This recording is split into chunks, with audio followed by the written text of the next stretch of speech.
No blessings, no good can follow. When you look into the blessings, you might think, or the materialistic world might think, what is blessings? Why should I need blessings? Blessings is nothing.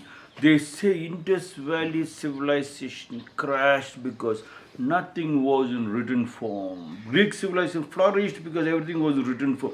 That is the kind of a blessing where you can look into another experienced person's ideas to stabilize our foundation so that we do not have to again dig the same path.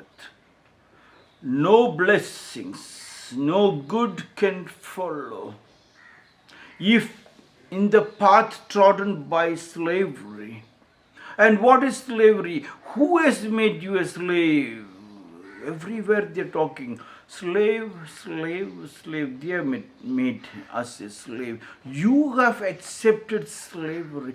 Before somebody else makes you a slave, try to find out. No blessings. You refuse to look into the blessings. You refuse to accept blessings. What is blessings? Please try to understand. Blessings is your hard labor. And what is hard labor? The word hard will not come into our mind at all if we practice our samskriti, our culture. That culture and samskriti comes only on your family. They have disconnected family because we accepted and allowed they. Who are they? You ask who are they? It can be the people, the political mainstream, and they are also humans like you, plus try to understand. So they is another devil. You created a devil, a bad person, an extra power for you to always lean on to them. No blessings, no good can follow. In the path trodden by slavery. Slavery is accepted by you. From where did the slavery came? The moment when you work, yes, you do not even have to put up an application for the sweat to come out. When you work in different areas according to what is needed in your house, in your place, work.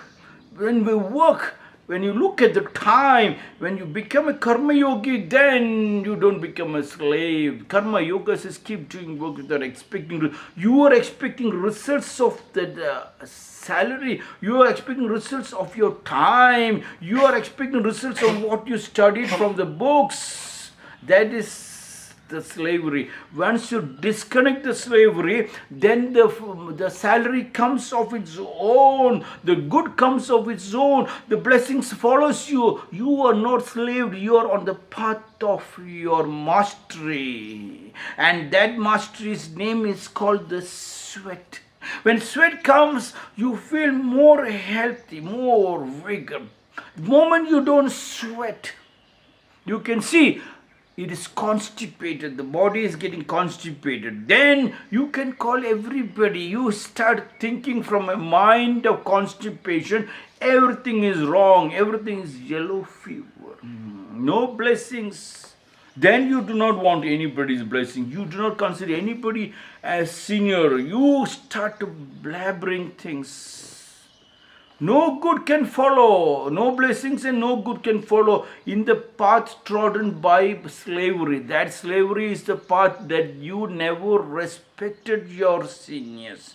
You have never respected your father and mother and your samskriti right inside the house. Forget about that. The slavery of your body, the beautiful body, the most powerful organ which God has created. No scientist in the whole world were ever able to even dissect to find out how this guy is working. Zen in the art of working without working, and is working non-stop. The only one thing to make it flow beautifully like any car is to make sure the grease and the oil and the petrol, it has to be washed, it has to be cleaned. You have to only do this much. You have to only maintain. And once you maintain, your slavery is gone. And once the slavery mind is out, you start enjoying the feeling, not the feeling of the others, not the feeling of the film actors, which is enjoying with all the heroines and the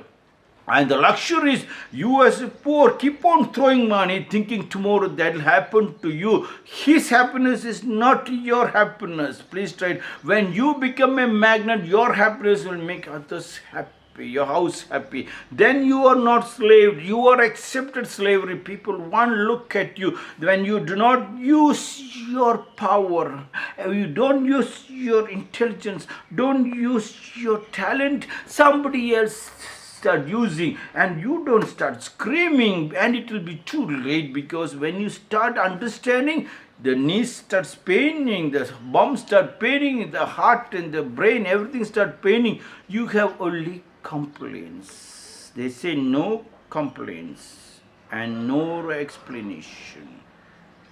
Your mind may now be likened to a garden, which will, if neglected, yield only weeds and thistles. But if cultivated, will produce the most beautiful flowers and the most delicious fruits. Such is the mind. The mind, you have to non-stop be like a drip irrigation. Israelis have produced the drip irrigation. Flood irrigation is different. When flood irrigation means you see a plant, you throw a bucket of water, the plant cannot drink a bucket of water. Neither you can drink a bucket of breakfast, lunch and dinner together. And if you try to force its stomach full up to the throat, then it becomes constipated. Like the Namputri, he started eating food, heavy food in a wedding place. And he has eaten up to the stomach, and he couldn't move. So he told his friend, look, I am full. I cannot even breathe. What should I do? I've eaten up to the throat. And the friend told the Namputri, it seems, please put 2 fingers into your mouth, into your throat, and vomit it so you feel more better. And the Nambudiri told his friends, 2 fingers. If we had space for 2 fingers, I will eat 2 more bananas. This is the mind of the weeds. The weeds keep on growing in your mind. Yes. And in the flood irrigation, when you put huge amount of water, when you eat too much without sharing, what will have without sharing, too much eating without sharing, too much eating without sharing, when it becomes flood irrigation. And in the flood irrigation of the plant, what will happen? The water is wasted. You lose. The water is wasted. You lost. And when you lose the plant, you cannot drink that much water. Weeds, a devil comes, another person comes in between, blocking your answers from giving a question. How much you study? Weeds will grow, and what weeds will do with the extra water? He will stop the roots of your thinking, and he will become more strong. Hence the Israeli technology of drip irrigation says the water should fall only on the roots.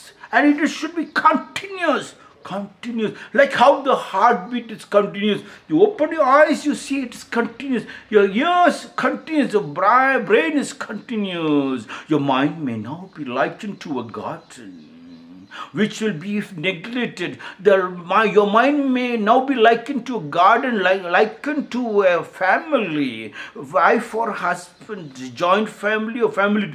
which will, if neglected, yes, even if you like it or not, like my Sidhu, he kept on telling, he is called cerebral palsy, and whatever he speaks is very difficult for people to understand. His leg will not coordinate with his hands, but he said, my only success story is drip irrigation. Sidhu said, I kept on calling, wherever I there, breakfast, lunch, tea, snack, I kept on calling my mother to tell her, I had my coffee, did you have? I'm starting from the office, and mother keeps on telling, why are you non-stop calling? I kept on calling my sister. Sometimes my sister refuses to pick up the telephone. I keep calling till she picks up, and then I am successful. I did not allow any weeds to grow. Your mind may now be likened to a family garden which if neglected yield only weeds, yield only unnecessary disturbances. What is unnecessary disturbance? Psychology and psychiatric problems. Weeds are psychology and psychiatric problems.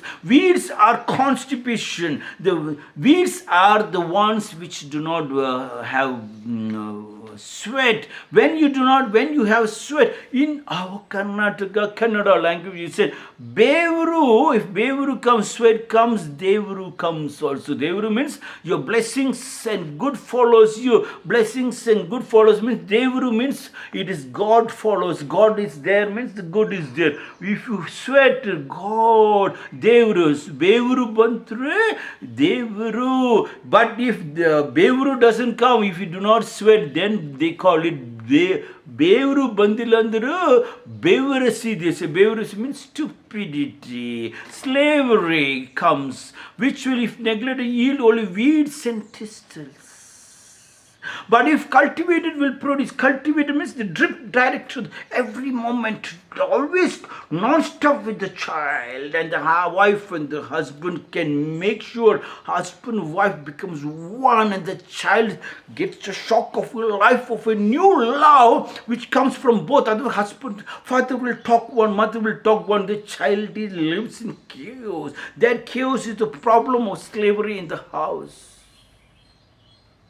The most beautiful flowers and the most delicious fruit, if cultivated, will produce the most beautiful flower, most beautiful child, most beautiful husband, most beautiful wife, most beautiful family, and the most delicious fruits, the joint family, most delicious fruit, the family tree. Dorothea Dix, born on 4th April 1802 in United States of America, died on 19 July 1880 in New Jersey, USA, said, no blessings, no good can follow in the path trodden by slavery.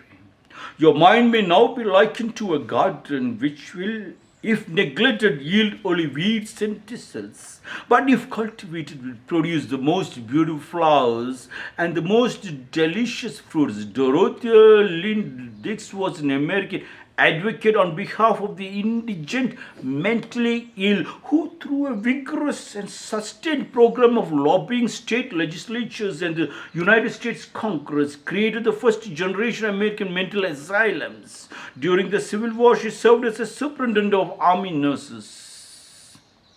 This is my 382nd day non-stop dialogues with you.